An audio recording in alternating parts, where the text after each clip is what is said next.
Yes, I am. Okay. In a way, because of my free thinking. Like I've always, dreamt.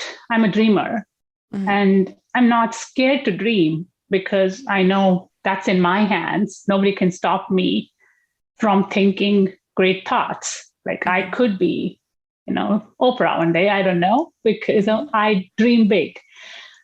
And that has kept me going. And my curiosity of, I'm a curious person. For me, it's like, what lies at the other side of this thing? I wonder. Mhm. And I, I take the step. I'm a doer. I take action towards that. And it's that self-love. I mean, I, I am a person who's in love with herself, not in any other way. It's just being thankful and grateful to my parents for giving me this healthy, beautiful life Mhm. to What does being explore. in I love that you said that. What does being in love with yourself look like, Vani? Because that is a lot of what I talk about, and a lot of the work that I do Mm, is in support of helping people to understand that the same way that we're in relationship with other people, that we're also in relationship with ourselves. yes. And Hmm. to be in love with yourself is the greatest springboard to be at the core of all other relationships that you're Yes. in, Hmm. outside of yourself, and even with your creator. So, what does being in love with yourself look like to you? So let me take you back it's when I realized this dream, right? What point did I realize that I am so much more worthy Mm-hmm. and than I give myself benefit for, right? It's a life filled with inferiority complexes, fear, and fear of financially not being abundant, and all these other kinds of fears.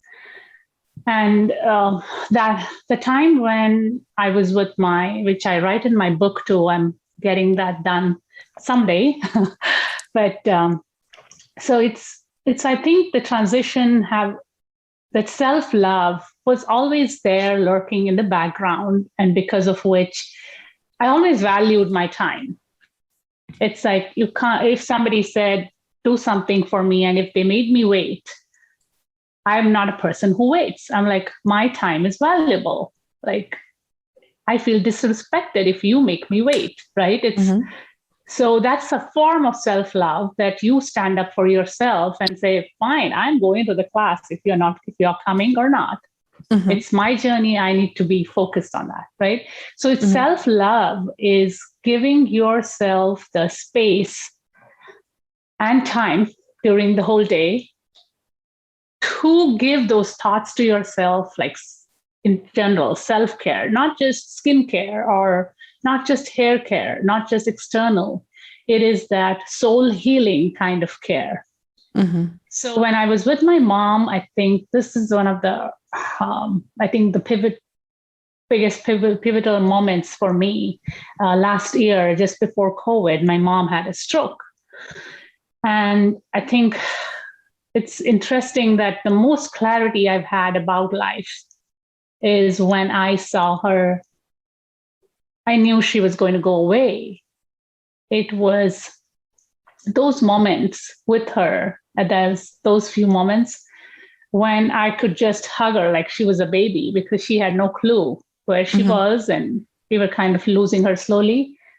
But I felt extremely contented to be there with her Mm-hmm. because she had no resistance at that point, because she was a wonderful mom, but she had to do the things to put food on our table.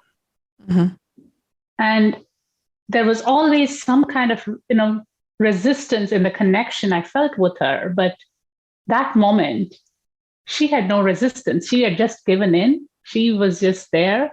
I think she was self loving at that moment. She was just there for herself. And I could feel connected with her. Wow. And that's where my time just, I think I could even if I go back, that's where I think a new chapter began for me, where I had to let go of all the, no, this is how things have to be. I had different plans for 2020. It's like 2020, apart from COVID, even if COVID had not hit, my life would have changed in 2020 because I would lose her.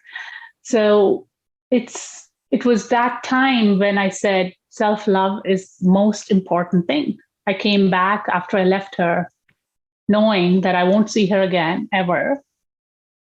And as soon as I came, it's like that means that I should be loving myself so much because she's within me, like your parents, your people you love. So it's really important. That became like my sole job in my life, to love myself. If that's the one thing I do, I'm going to not criticize myself for doing whatever. Everything, it's like and nothing is going to be perfect. That's why I'll finally relate it to what this Scient.art is, how I connected to that. Because everything is impermanent. Nothing is going to be perfect.